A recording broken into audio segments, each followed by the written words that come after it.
با سلام خدمت همراهان عزیز. تو این ویدیو میخوام عملکرد پرشر سویچ یا اتومات پمپ آب کامل براتون نام ببرم و کار هر قطعه رو بهتون بگم. اگر شما بدونید یک وسیله یا دستگاه از چه قسمت‌هایی تشکیل شده و هر قسمت چه وظیفه‌ای به عهده داره، زمانی که مشکلی براش به وجود میاد خیلی راحت میتونید ایراد رو پیدا کنید و رفع عیب انجام بدید. پس اگر مایل بودین تا آخر این ویدیو با من همراه باشید. پرشر سویچ ها توی بازار به دو دسته کلی 90 درجه و 180 درجه تقسیم میشن و توی اشکال مختلفی هستن. 180 درجه مثل این نمونه پرشر سویچ که ورودی ها و خروجی 180 درجه با هم دیگه اختلاف زاویه داره. توی شکل‌های مختلفی هستن اما تقریبا همشون از این سه قسمت کلی تشکیل شدن. یک برد الکتریکی که وظیفه ورودی و خروجی برق و برای ما به عهده داره که برق ما بهش میدیم و از یک قسمت برای خروجی برق موتور ازش میگیریم و یک قسمت برای عبور آب مصرفیه که داخلش یک شیری یک طرفه است و قسمت سوم هم یک دیافراگم تامین فشاره که موقع قطع کردن و وصل کردن به ما کمک میکنه با به وجود آوردن فشاری که روی آب میاره و از یک فنر کمک میگیره برای تامین فشار آب. برد الکتریکی از یک سری رله مغناطیسی، از دو تا رله مغناطیسی و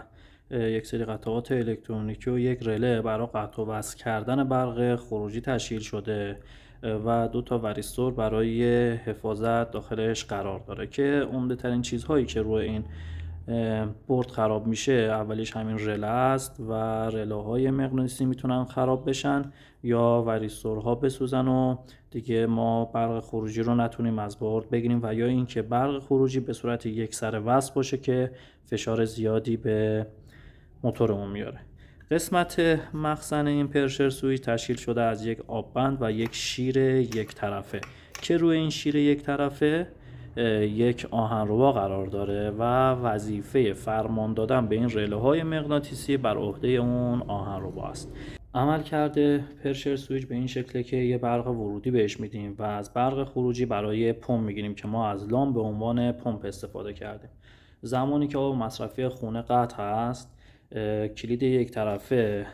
عقب قرار داره، آهنربا روبروی رله مغناطیسی است و برق خروجی قطعه. زمانی که شما آب مصرفی خونه رو باز میکنین، این کلید یک طرفه به جلو حرکت میکنه و با حرکت کردن این کلید یک طرفه به جلو، آهنربا از جلو رله مغناطیسی حرکت میکنه و برق پمپ